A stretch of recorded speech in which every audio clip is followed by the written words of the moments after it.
about this in the past few years, but the resounding feedback that comes back from every single one of them is yes. It's a great return on investment. For every dollar spent on hazard mitigation, it saves the United States government $6 in future disaster relief costs. And not just that, it's not only about money, but we're also trying to protect life. You know, we're preventing deaths, injuries, all of that. So don't think of this process as just, you know, another thing that you have to kind of check the box for. Remember that you're actually protecting your community and the people that live in it as well. As I said, we're nearing the tail end of this process and we're trying to put everything together as we move towards having a draft plan. We've completed data collection, updated our hazard profiles, the risk assessment has been completed as well. The last meeting we had together was our risk results presentation. Today, I would say, is probably the most important of the bunch. It's the mitigation strategy workshop, and we thank everybody for being here. And those that couldn't join, we completely understand. Looking forward to hearing some feedback from you and getting together one-on-one when things settle down after this storm event kind of subsides. When we move into May, we want to set the plan up for a full draft that will be reviewed by the steering committee. And then we move into a public review period.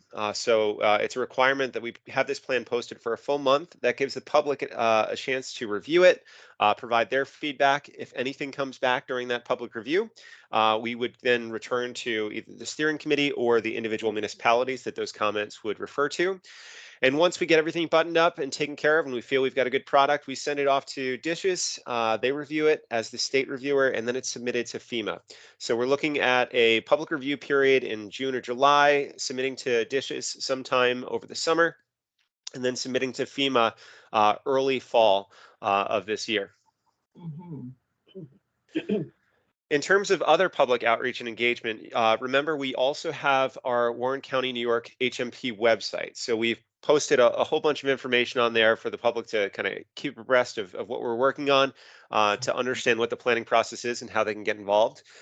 We have asked for folks to post links on social media and some of the department and agency websites to share information about the plan and also to try to get some feedback. We've got citizen surveys, stakeholder surveys, and neighboring county surveys that have been distributed. And as of this past week, we've got about 71 responses in the citizen survey, 9 responses in the stakeholder survey, and neighboring county survey, we've got just 1 response. We're looking to try to get those numbers up wherever possible. So if you have some opportunities to talk to members of your public, if maybe you're leading a meeting or something like that, you know, plug these surveys. The links should be available to you. You can always send people to the official HMP website, which has all the information on it. But right now, what we're working on doing with the information we've gotten to date from those surveys is we're going to take some of that and we are going to funnel it into your annex where appropriate. Now, not every survey response is going to actually make sense in terms of, you know, including that sort of information in the hazard mitigation plan. There may be some stuff that just doesn't pertain to our planning process here, so we'll keep that out. There may also be some, you know, comments that, while good meaning, they may not ultimately get to where we want to in terms of our goal of developing actionable items for our mitigation strategy. So we'll go through those with a fine-tooth comb. We can do that together, but just be aware that we want to make sure that everybody, not just the people that have been working on the plan as representatives of your jurisdictions, but also members of the public and our stakeholders, get a chance to contribute and get their opinion weighed and measured and included if it does apply. So let's dive in then to the purpose of our meeting here today, our mitigation strategy. As a good reminder, let's talk about our hazards of concern. For this update, we have disease outbreak, earthquake, extreme temperatures, flood, dam failure, infestation and invasive species, severe storms, severe winter storms, and wildfire as our hazards of concern. So every single one of those hazards has its own hazard profile within the plan and its own vulnerability assessment that's been completed. Now, a recent change that has just come about in terms of FEMA's guidance and requirements for local hazard mitigation plans is that we need to make sure that at least one mitigation action is included for each one of the hazards that is deemed to have a significant impact on the community. So basically, we're going to look at this list and we're going to say, okay, we need to develop at least one mitigation action that addresses each one of these. It could be that we've got this full list and you have a one-on-one match, one action per each. It could be that you've got a couple actions that cover a bunch of different hazards of concern. For example, a good opportunity to do that might be some targeted outreach where you're looking to really boost your education and awareness programs that you have in your community. Maybe it's for some things that are, less common events that don't take place all that often, maybe things like dam failure or earthquake, where the public doesn't really have the background or knowledge of what to do in those situations. That might be a good idea to include in your mitigation strategy. But if you do have some hazards on this list that you say, really, this really isn't an impact to our community, probably the one on here that makes the most sense to consider that at first would be dam failure.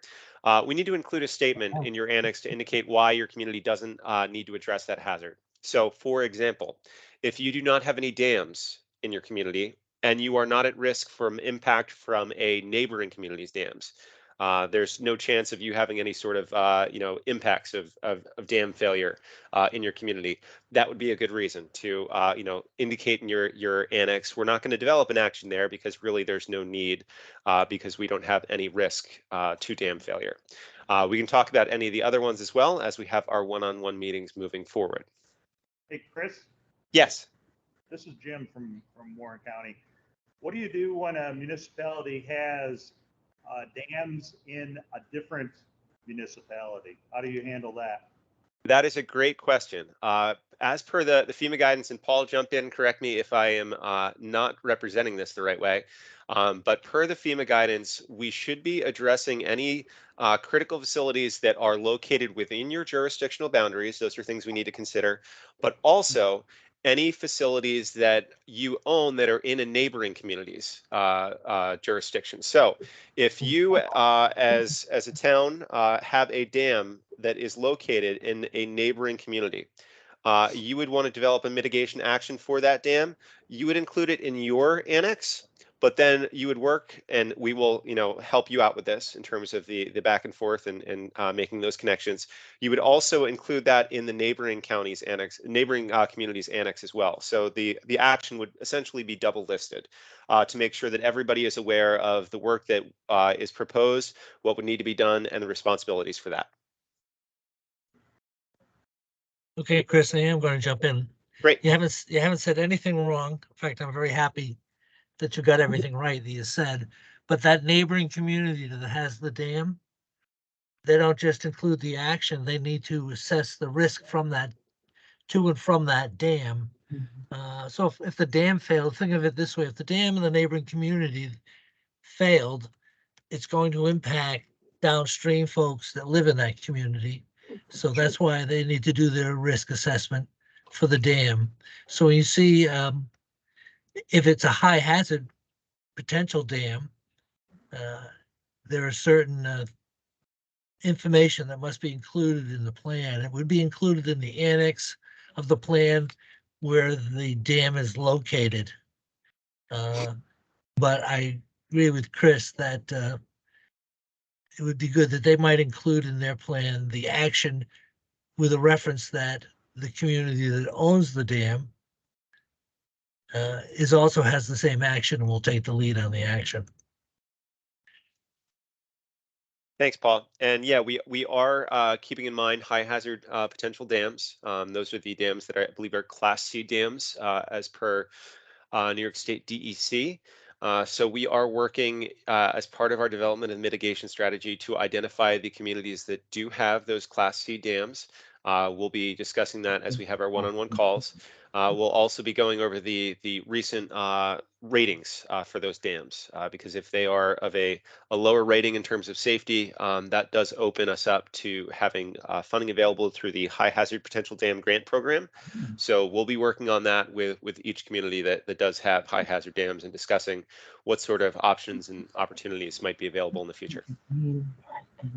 And one more quick point here, Chris, you're absolutely right. The dams that are going to be eligible for grants would need to have some risk, be considered unsafe, according to the New York State dam inventory. B, dams that are regulated by the state, so it does not include federally regulated dams. But the community where the dam is located, they need to assess both the high hazard potential dams that have a higher risk because of their ratings and other high hazard potential dams that might be located in their jurisdiction.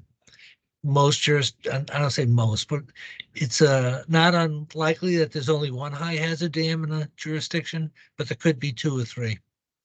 And if there are, then they have to be evaluated as well. Absolutely. Kevin, I see you've taken yourself off mute. Did you want to make a comment? And I think that was just an accident, but we did go and share an FAQ that Paul had created and a sample worksheet to the county as well. And so that's something the county can share with you. You don't have to use the worksheet. It's something that is optional. However, it does go through and answer all the questions that would be required for the HHPD requirements. And you would have to Absolutely. do one of those per each of the dams that Paul was talking about for the HHPD requirements. Yes, we were just reviewing that earlier this week, so that absolutely is going to be something that we are going to be using to our advantage, that worksheet. And thanks, Paul, for sending that along. Okay. Moving along to our discussion in terms of what we can actually do to reduce risk. There's a couple different options that are really on the table. The first is to manipulate the hazard, and this might be your kind of tried and true mitigation options that you hear about the most, what you think of when it comes to hazard mitigation. An example of this is, structural flood control, something that is going to be put in place to help block and protect us from a certain hazard event. But we can't do that for everything. We can't block a snowstorm from occurring. So what are some of the other things we can look at? We can look at reducing and eliminating exposure. Maybe we take people out of the floodplain, for example, property acquisition. Again, works in some instances, but not in all.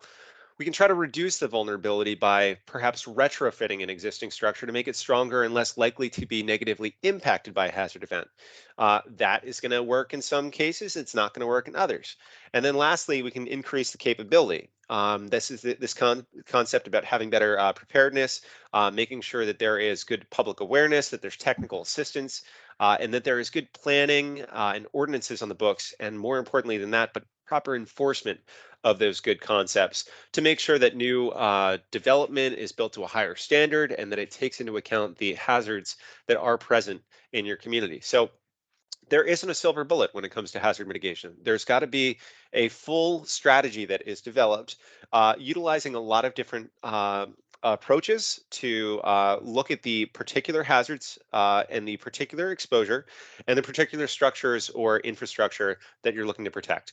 All of these different things should be considered. And so as we're going through this process, when you identify a mitigation action, it's best to not just say, okay, I've identified that action, we're good, we're done. Look at some of the other opportunities that you might want to approach that same problem with, because sometimes they might be more cost effective. And that is, again, something Tetra Tech will be working with each community on to look at the suite of options that are out there. So what is a mitigation strategy? It's that group of projects or actions that can reduce the impacts of the hazards of concern on your community. We use a couple different terms, and you might have heard me use a few of them already, but things like mitigation strategy, mitigation action plan. Also, there's your projects, your initiatives, your actions. All of these are kind of interchangeable, but it's anything that we can come up with to help reduce risk in the future. So in your annex, there is a mitigation strategy table, a proposed mitigation strategy table. I believe it's going to be table 17 or 18 in your annexes. And that's where we're going to have all of these different actions live. We'll also do some working to prioritize and rank some of those based on a couple different criteria. I'll talk about that in a little bit. That's the next section of your annex. And then lastly, we will need to identify at least two of our actions that we'll develop what's called action worksheets for. And I'll talk about that in a little bit, but just a little bit of a preview. Those are actions that are going to be your high priority actions that also are going to be grant eligible. And we'll work on identifying those, but keep that in mind, start to put that in the back of your head. Different mitigation action types. There's plans and regulations. Those include any of our government authorities, policies, and codes, such as building codes and other regulations. There's also structural and infrastructure projects, again, that kind of tried and true mitigation that everybody kind of thinks of. That involves modifying existing structures or constructing something new to help reduce the impact of hazards. Things that aren't thought of too much, natural systems protection projects. We don't always have to fight against nature. Sometimes we can use nature to our advantage. So using natural systems to minimize losses and preserving or restoring the function of natural systems.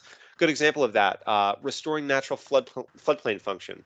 A lot of times, a lot of our stormwater flooding is caused because we are kind of just paving over things and water doesn't get a chance to kind of seep down naturally into the soil before it turns into runoff.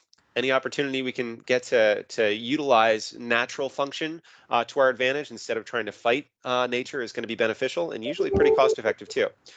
Education and awareness programs are another important one.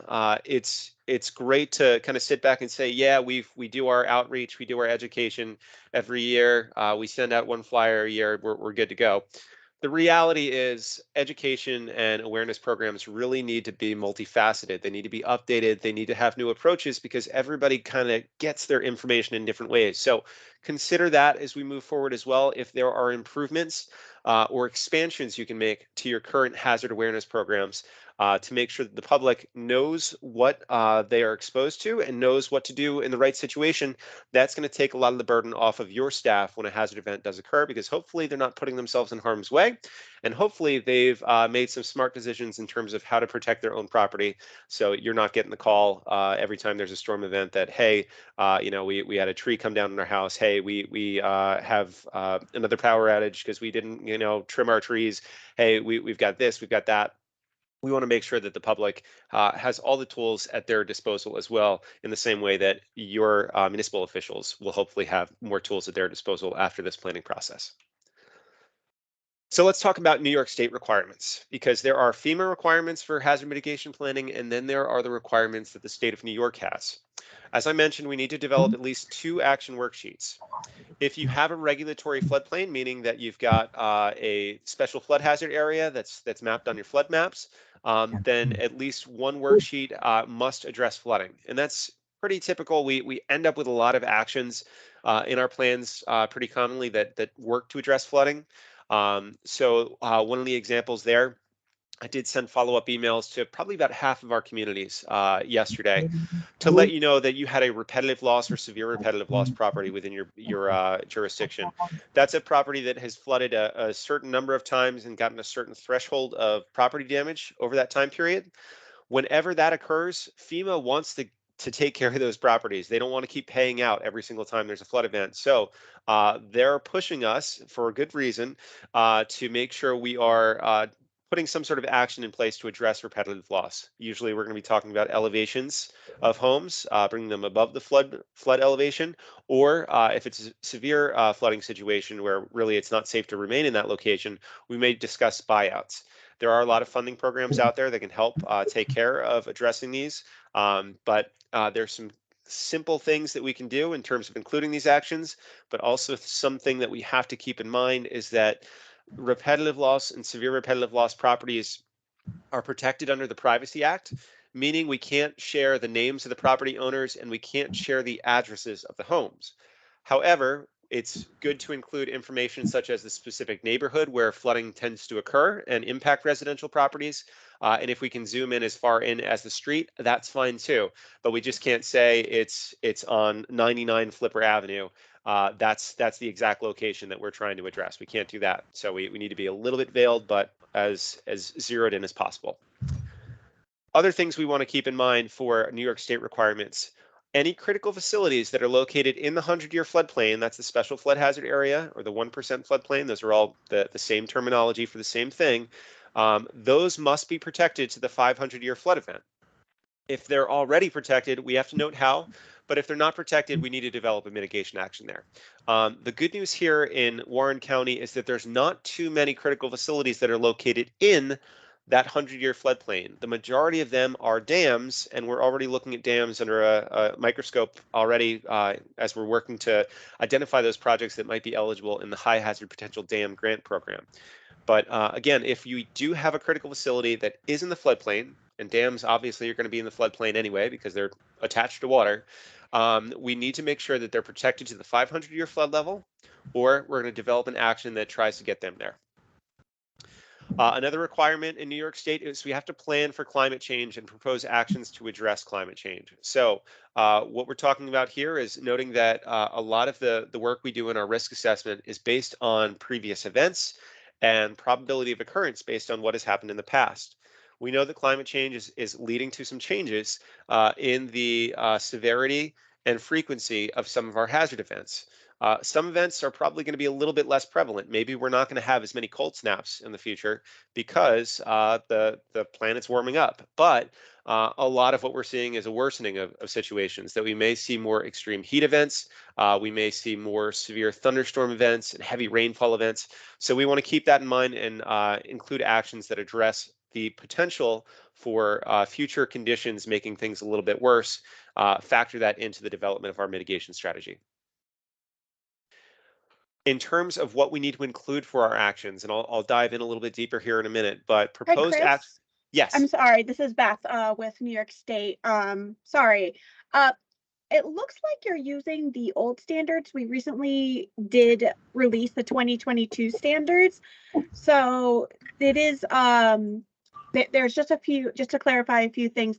The action spreadsheets are not required anymore. The action worksheets, I'm sorry, are not required anymore. You will, it does state that you do have to still develop 2 newer carryover mitigation actions, and that all the information is in the proposed action spreadsheet.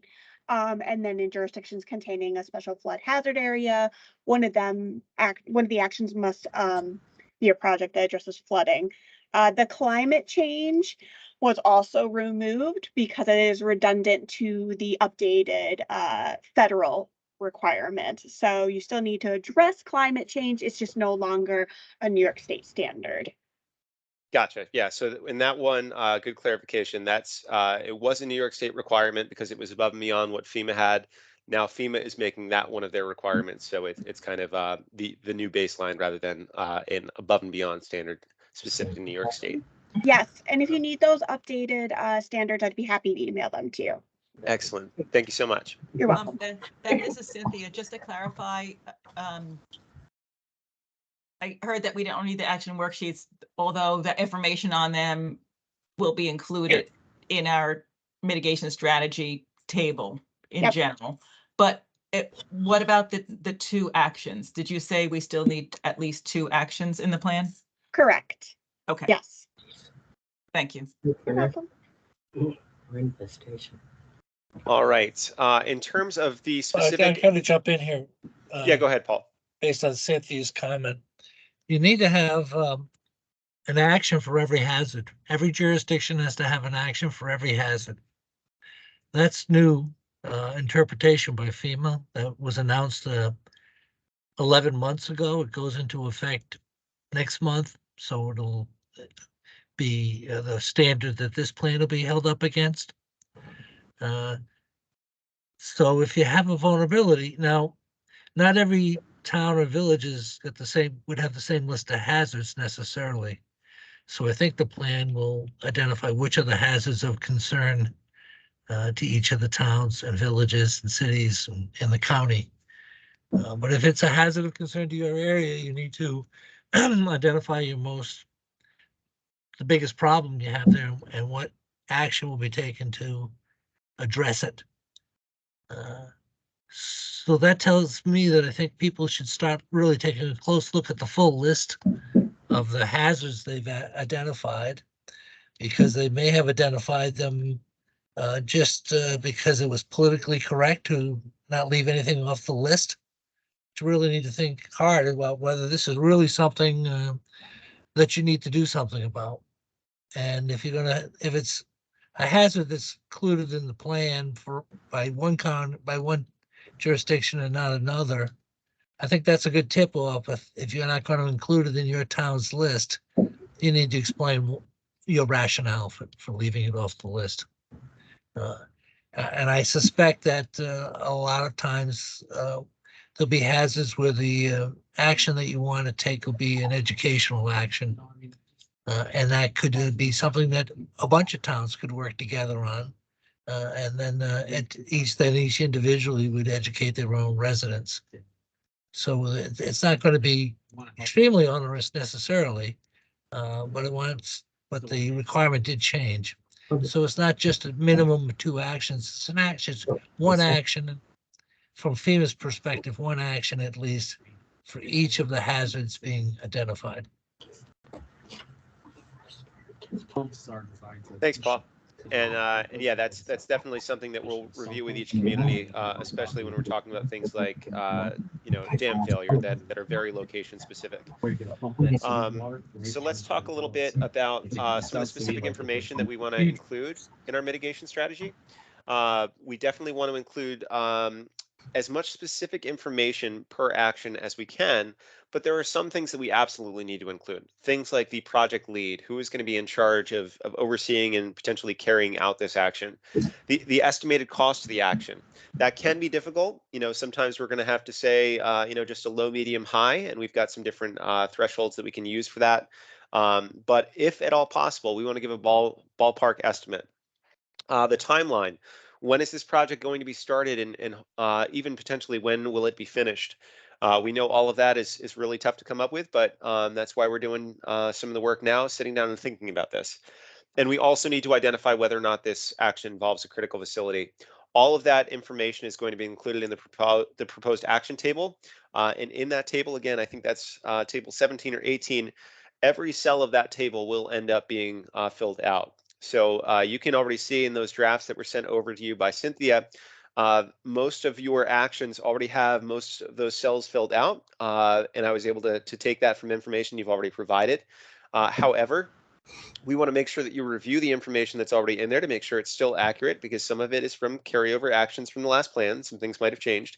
And then also, if you can provide additional information, be more detailed, we want to get to that. And remember, everything that we're doing in terms of developing our mitigation strategy is based on the work that's been done previously. So we need a clear connection between our vulnerability and the proposed mitigation actions.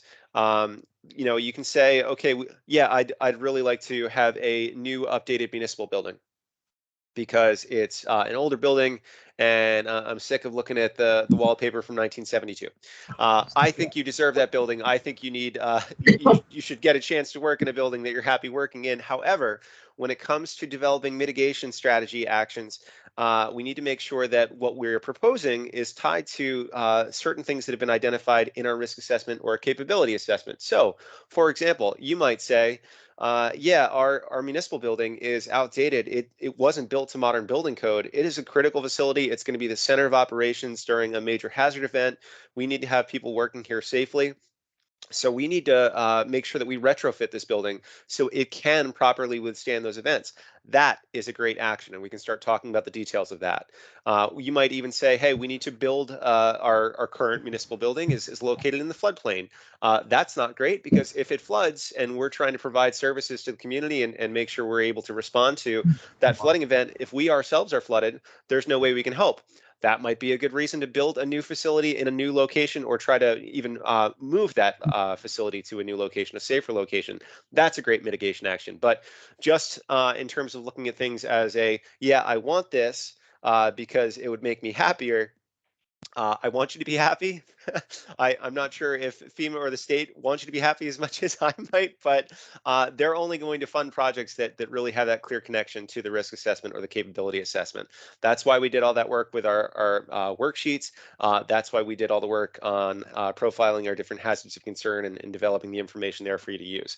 So keep that in mind. All that information needs to flow into the development of our actions, and any action we develop needs to have the basis of being justified by the work that's been done on the plan, the risk assessment, and the capability assessment.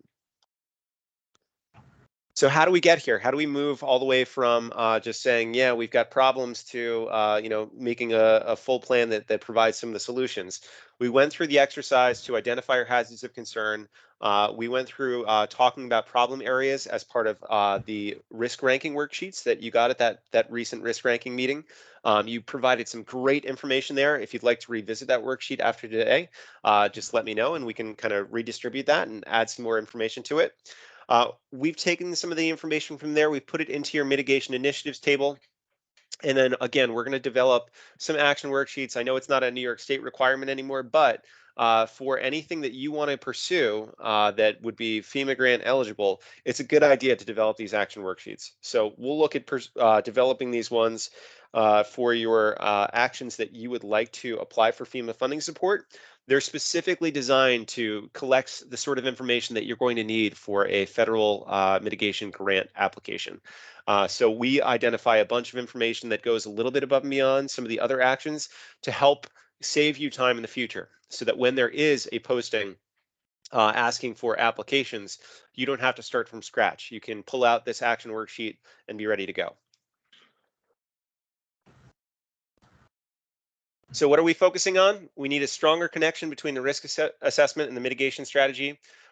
We need at least one action to address each of our hazards of concern, as Paul was talking about.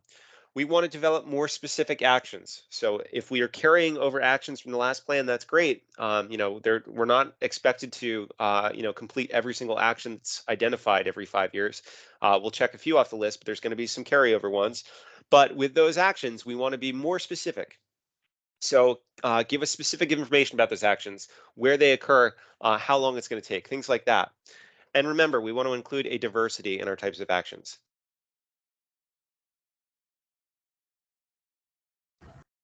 Cynthia, I'm going to ask you to take over for a minute. Okay, thank you. You might be probably losing your voice at this point. All right, does anybody have any questions up until this point about our process?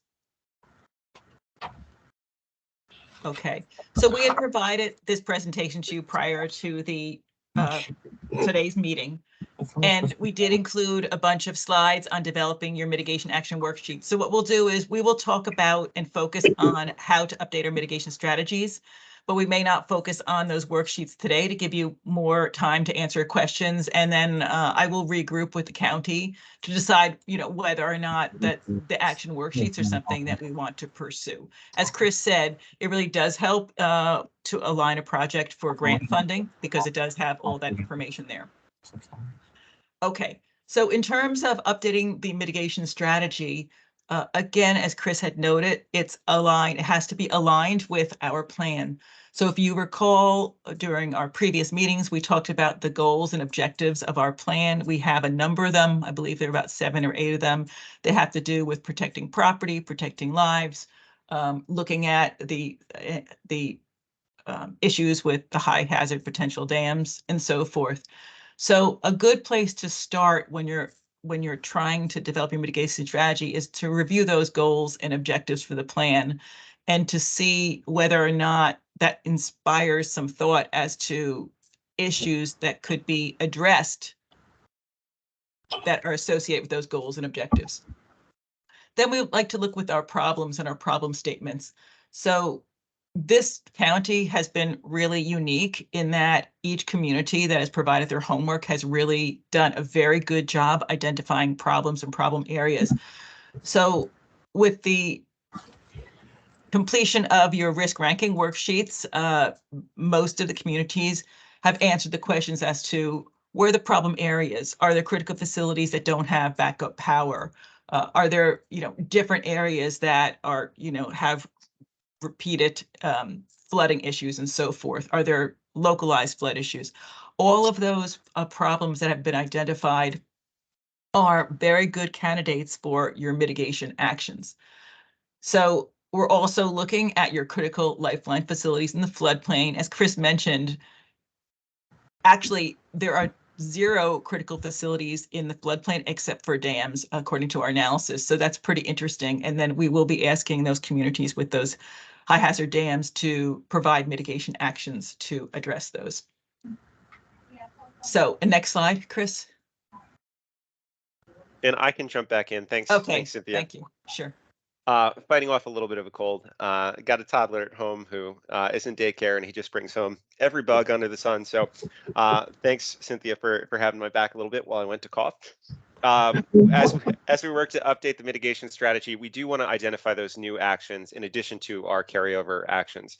As we go through this whole process, the most important thing is quality over quantity. Yes, we need to develop at least one action per each one of our hazards of concern, but we want to make sure the actions that we include are high quality actions. So one thing that we thought might be useful and beneficial for everybody to learn a little bit about, that's not just for modifying our previous actions, but also things to keep in mind with our newer actions, is some of the things that we could use as an approach to get more detailed information. So we know that actions in the previous plan sometimes were a little bit general, didn't have that much detailed information. We also know that in order to be successful in a FEMA grant application, we need to have a lot of detailed information. So if we want to give as much detail as possible, but if that detailed information isn't available, we can note different phases within our actions that'll help gather information.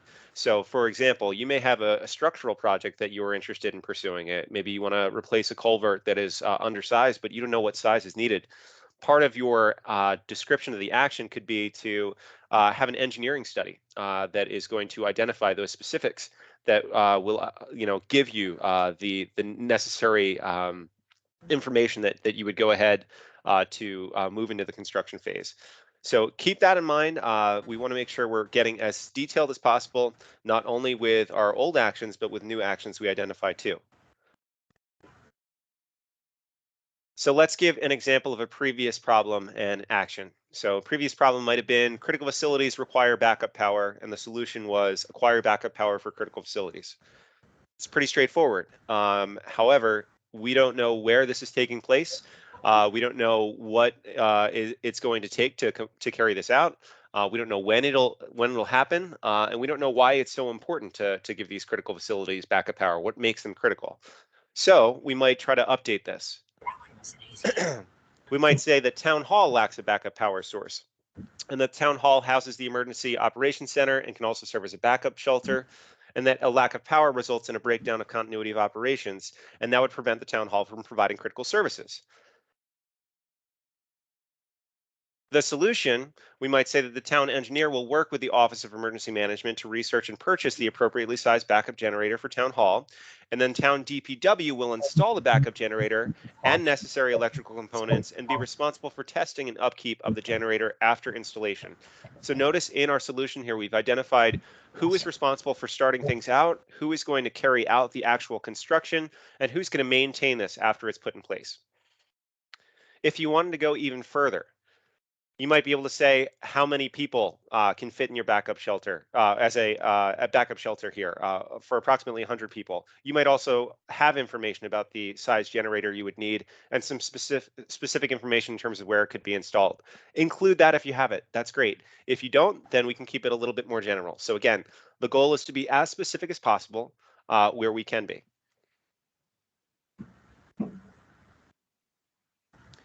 So we did use that worksheet that was sent out after our risk ranking meeting, to identify some information. If you want to revisit that and add some additional information here, we can absolutely do that. Just let us know, and we can also just run through it in our one-on-one meetings as well. So it did have some information about critical facilities, culverts, flood protection, infrastructure projects. Those are just kind of our general starting points that we as outside consultants see pretty often when we're working with different counties and municipalities. However, that doesn't mean we're stopping there. Anything that you have that you feel is specific to your community that is worthwhile to include in your mitigation strategy, we want to include. So make sure we get a chance to talk about that. So we've already filled out that worksheet, but again, if you want to revisit it, we'll definitely go ahead and do that. And remember, we're going to try to schedule one-on-one meetings. I'll probably be the one meeting with most of you. There may be a few times where I may not be available, where it might be Cynthia or another member of our staff that meets with you. But what we're going to do is run through developing our mitigation strategy, fill out any other holes in the annex that we need provided, and make sure that you are good to go as we start to wrap up this process. So we want to start scheduling those meetings as soon as possible. We will be available, at most times, but we might have to play a little bit of tag back and forth in terms of scheduling, but we'll make sure we get those meetings done in the next few weeks. I've talked about the proposed action table, and again, in your draft annexes that were sent out, you should see something similar to this that's already been pre-populated. We will continue to work on adding additional actions and continuing to add more details, but just be aware that this is the table where we're containing all of our actions, where we want to have all the information kind of housed in one spot. Then we talked about action worksheets as no longer being a requirement, but if you do want to pursue FEMA funding, I highly recommend we talk about including a few of these. So in the action worksheets, there's a couple different areas. We can talk through those areas right now because it can help give you ideas in terms of the specific information you want to include with other actions, even if you're not pursuing FEMA funding. So in terms of the description of the problem, we want to know what the problem is, what's the level of risk, where this problem occurs, who it's impacting, definitely if there's been past damages and how frequently that problem does occur. In terms of the solution, how do we propose to solve or mitigate the problem? Are there design specifications we can include? Who is responsible for what aspects of the problem? Are there different phases to this solution as well? Estimated level of protection. This is easy enough for certain cases, but a little bit trickier in others. If it's a project that we are looking to address flooding, usually we can say some level of flood event. Is it the 100-year event, the 500-year event, or stormwater improvements? Is it a 5-year, 10-year rainfall event? Might be a little bit trickier in other areas, but there's ways we can just describe this. So for example, for generators, level of protection, we're going to prevent power loss. For estimated cost, again, this is tricky, but this is why we're here to help you out and give you some ideas of what a good estimated price range might be for some of the projects that you identify based on our past experience. We want to also break it down if possible. Again, if possible, we might not always have all this information available to include the different phases or components of the project. So example, it might be a generator that's going to cost $25,000, but you need a platform to put that generator on top of, that's going to cost another $1,000. Anytime we can kind of break things down, the better off we're going to be. Estimated benefits will help you out here, but really this should be easy enough for you to come up with. We need to provide a description of the estimated benefits. This can be quantitative. We might have numbers in terms of dollars protected, dollars saved, or it could be qualitative, where we just identify the benefits the project is going to have. So again, if we have dollar amounts, that's great. But if we don't have dollar amounts, if it's not quantifiable, we might want to just describe the losses that will be avoided. So you may say, hey, we're not going to have flooding in this location on this roadway anymore because of these stormwater improvements that we're putting in. And that's going to make sure that that roadway maintains access. It has some important access features, maybe for emergency response and things like that. So any sort of information about that is going to be useful because it helps justify the reason why this project is so important. Prioritization will help you out here as well. This can be high, medium, or low, and we'll look at the second page of the action worksheet to help understand this. But our Tetra Tech staff will help you kind of break things down and understand how prioritization will work. Responsible organization, again, we want to identify the lead who's going to oversee this project, but any supporting organizations, departments, individuals, even neighboring municipalities or the county, they can all be partners on a project. So we want to identify everyone that would be involved. The estimated time required for project implementation. We want to know how long it's going to take from start to finish. Alternatives. This is a good idea for all of our projects. We'll include it in our action worksheets, but it's not required for all of our different mitigation actions. In this instance, what we'll do is we'll think about what would happen if we don't do anything. What are the consequences of that? Then we try to come up with some other approaches. Sometimes when we're going through this exercise, we come up with alternatives that end up being more cost effective than the initial idea. We might start to look at, for example, you might say, okay, we're going to look at a bridge and we're going to try to retrofit this bridge and this is going to cost X amount of dollars. And then we start to look at the numbers and we go, you know what? it probably makes more sense for us to just build a newer bridge instead of trying to retrofit the old one. That's a good idea, good kind of switch in strategy. And that's why FEMA usually wants you to identify alternatives so that they know you've considered some of the other options that are out there and you've really come up with the best solution.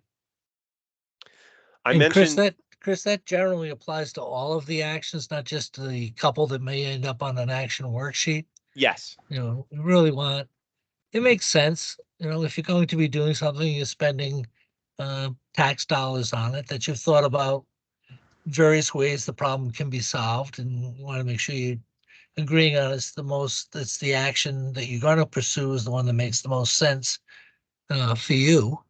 Now that can be done either on a project by project basis, which is what the action worksheet would have you do, or in the plan, there can be a discussion about the types of alternatives for some of these common problems.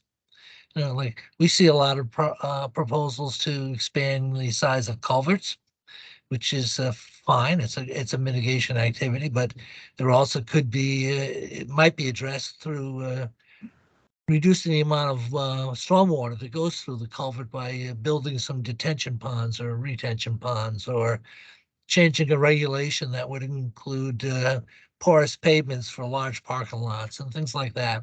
So we're hoping that everybody is open to multiple possibilities before you zero in on a final action you want to take. absolutely. Yeah, we want to make sure that, although we want to come in with our own expertise, we want to make sure that we aren't coming in with a bias that prevents us from, identifying a better opportunity that may be out there. In terms of evaluating these actions, this is an approach that we take that helps us understand how we're kind of performing in different areas. You'll see all these criteria on your screen: life safety, property protection, political support, legal issues that might arise. We consider all of these and help communities come up with rankings for each one of these that gives the overall prioritization. And we do need to prioritize our actions per FEMA guidance. So this is the strategy that we take on this. This is what we'll help you out with. But realistically, when we get down to this, the last row here is the final tally in terms of a numeric value, and we've got it broken down in terms of different rankings for low, medium, or high. If you have actions that are coming in as a low priority action, it might be that action isn't that worthwhile. It might be that you want to come back to the drawing board and reevaluate and understand, okay, if it's only checking a few boxes and there's not much bang for our buck here, maybe we should go ahead and improve what we're working on, come up with a different action or different approach that might perform a little bit better and give us more opportunity in a lot of different criteria. So I'll kind of wrap up here and remind folks again that in terms of some of our most important actions here for this specific plan, we're definitely looking at those high hazard potential dams. I did email the municipalities that have high hazard potential dams that have a condition rating of unsafe or unsound.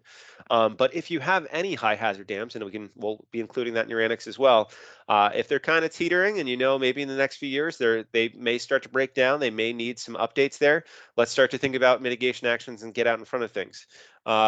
Also, any of our repetitive loss or severe repetitive loss properties located in the county, if you have one of those in your municipal boundaries, and I emailed everybody yesterday on that does have one of those.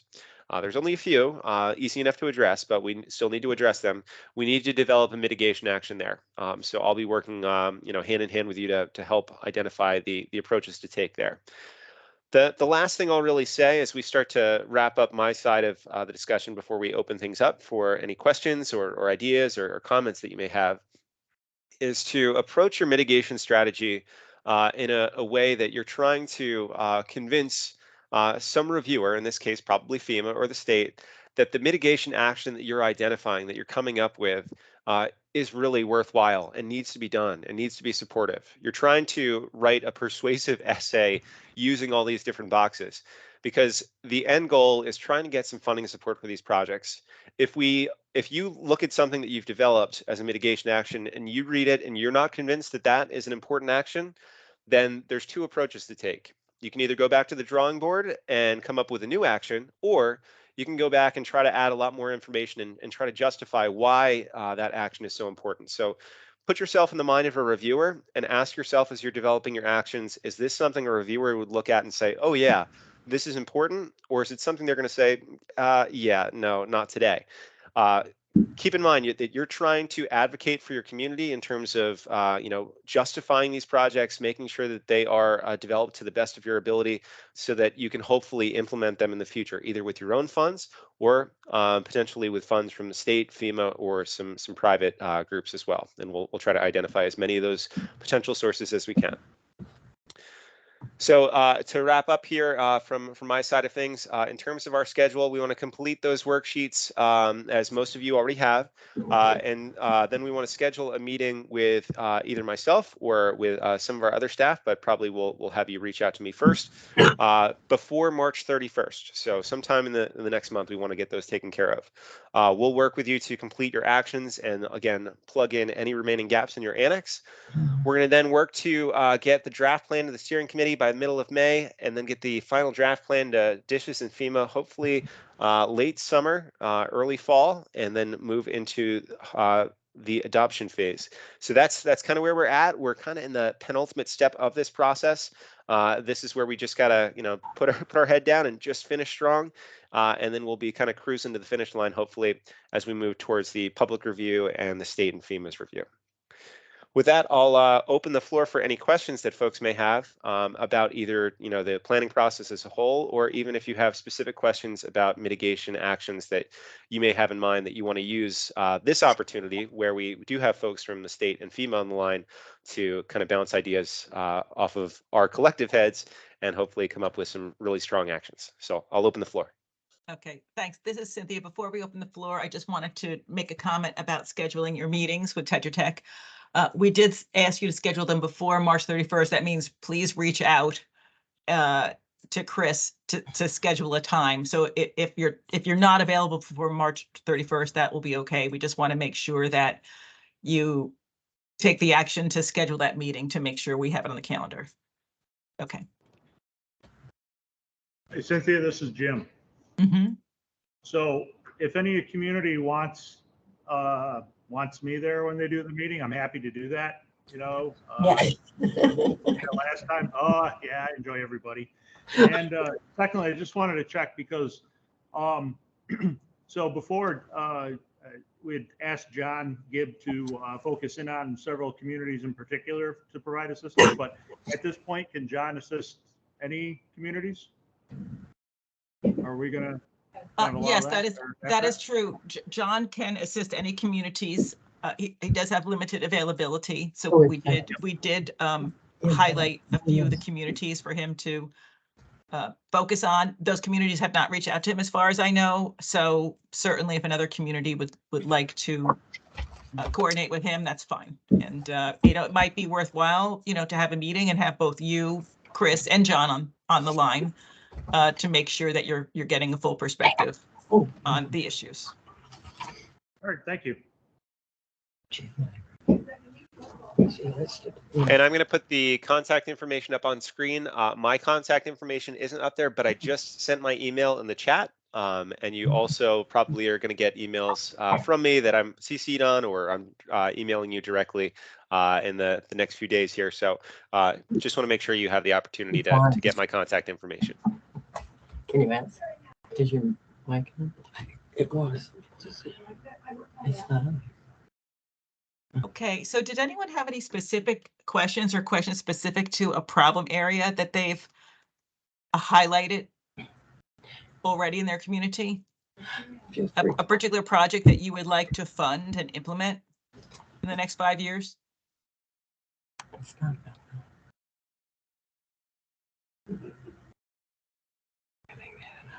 I do have a question. Can you hear me? Yes. Yes, go ahead. This is Kathy Clark, Town of Hague. And the mitigation plans, because we have a great deal of roads in county and state ownership, we've addressed our plan just for the town roads.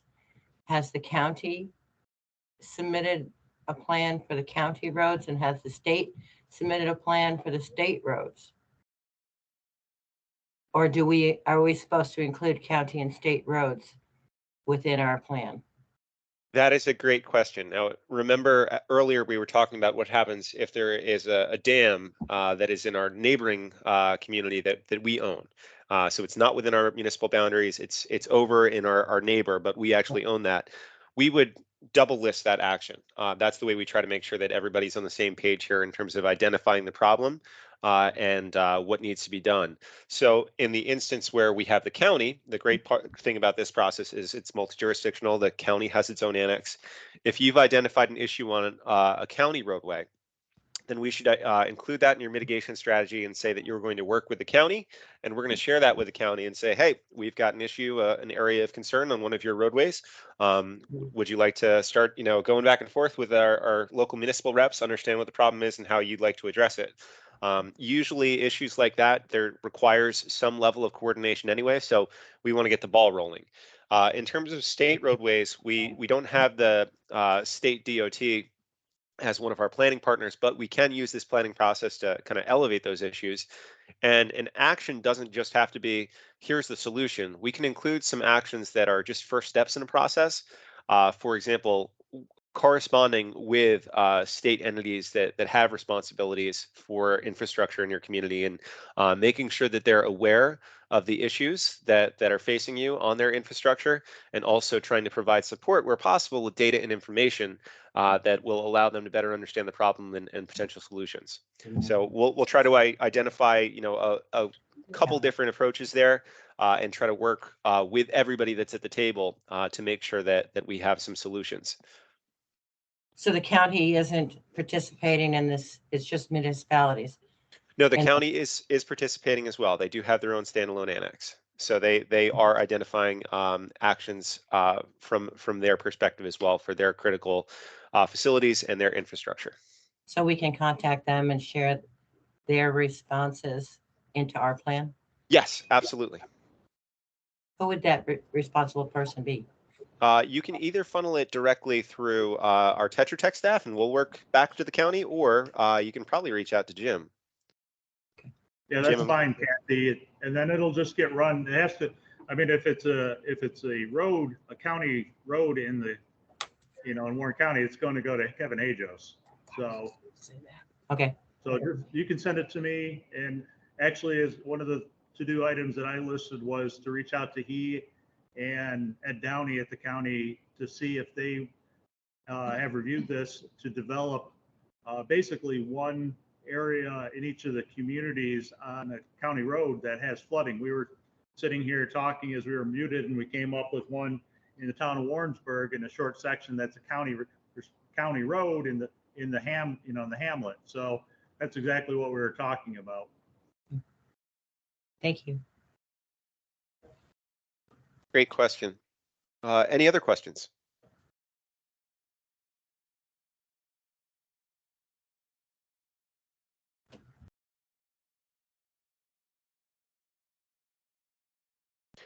Any closing remarks from our friends at the state or FEMA?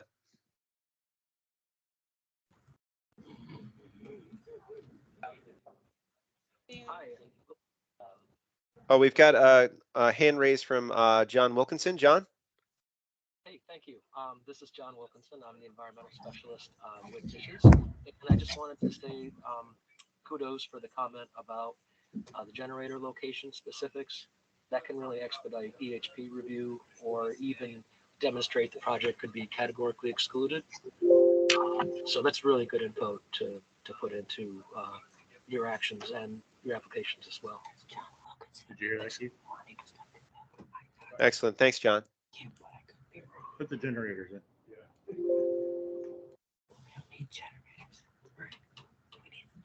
Any other comments from the state or FEMA? Chris, Hey. So circling back to the state road issue, I'm typing in stuff, but now is the time to go and have those conversations with your state DOT contacts, either your residential engineer for your county, or if you have a different point of contact that you normally work with for day-to-day issues. Because they do use different funding sources, but now's the time to talk to them and address any issues that you might have with roadways or other areas that are state owned, because they do have different funding sources. But if they don't know it's an issue and it hasn't been brought up to them, now's the time to go bring them into the conversation. You know, those sunny day conversations are the perfect time to go get them out there, talk with them about these issues that you're having, and see if that's something that they can fix, and also put that action in the plan too. Thanks, Kevin. Anyone else?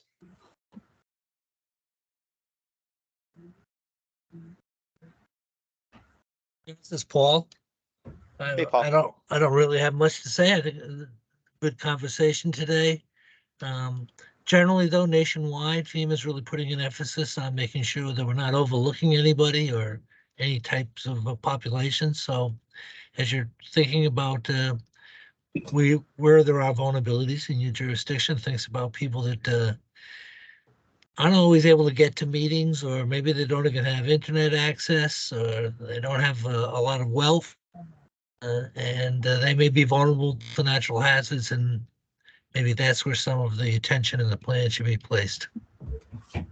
That's a great point. Yeah, we definitely want to reach out to underrepresented populations that haven't typically gotten a voice in a lot of planning exercises. We've been doing our best with outreach, but if you have ability to get in contact with certain groups that might not be looped into the process again, maybe it's a local church group, local organization that serves people that are in a lower threshold for income, or have some vulnerability in terms of handicaps or other things that limit their ability to participate. We want to try to get them the opportunity to contribute, because not only should their voice be heard, they also may have some very specific mitigation actions that would be worthwhile to include as well. So any opportunity we can moving forward with the rest of the planning process to work with underserved populations, we're going to ask that you as leaders in the county definitely step up to the plate and help us reach out and get in touch with those folks.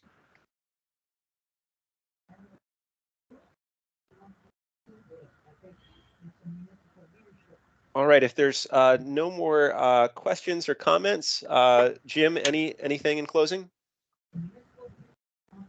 No, again, I would just say, as I always do, please feel free to reach out to myself or Anne Marie at Emergency Services.